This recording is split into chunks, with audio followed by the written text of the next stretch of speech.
આહિર સમાજ સેવા સમિતિ સુરત દ્વારા પર્વત ગોળાદરા ખાતે 23 જાન્યુઆરીના રોજ 32મા સમૂહલગ્ન સમારોહનું ભવ્ય આયોજન કરવામાં આવ્યું છે। આ સમારોહમાં કુલ 194 નવયુગલો વૈવાહિક જીવનમાં પ્રવેશ કરશે।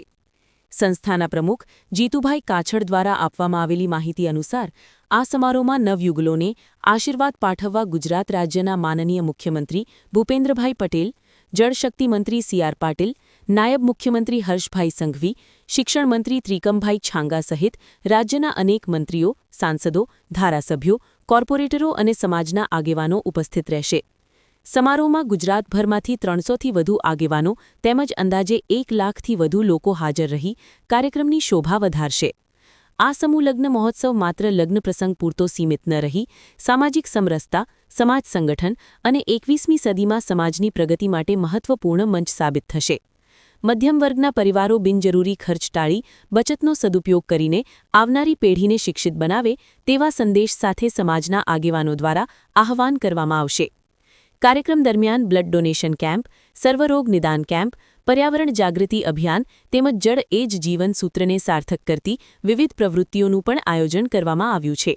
સાથે સાથે કન્યા કેળવણી, ઉચ્ચ શિક્ષણ અને યુવા પેઢીના સર્વાંગી વિકાસ માટે જનજાગૃતિ લાવવામાં આવશે। રિપોર્ટર નૈતિક રેશમવાળા, સુરતથી। આહિર સમાજ સેવા સમિતિ સુરત દ્વારા 32મા સમૂહલગ્ન સમારોહનું આયોજન સુરત ખાતે 23 જાન્યુઆરીના રોજ થઈ રહ્યું છે।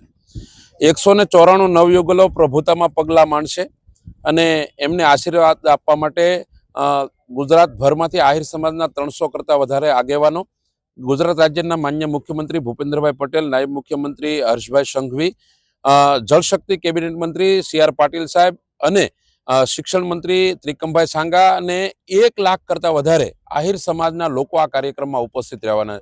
બધા જ લોકો માટે ભોજનની વ્યવસ્થા થઈ છે। 4000 કરતાં વધારે યુવાનો આ કાર્યક્રમને સફળ બનાવવા માટે સેવા આપવાના છે અને ખૂબ આનંદની વાત છે કે આ પ્રવૃત્તિની સાથે સાથે સમાજની એકતાનું પ્રતીક બને અને અહીંથી આગામી દિવસોમાં સમાજની સંરચના થાય અને આગામી દિવસોમાં આહિર સમાજ કેવી રીતે પ્રગતિ, કઈ દિશામાં પ્રગતિ કરી શકે એનું આહવાન પણ આ મંચના માધ્યમ દ્વારા થયું છે।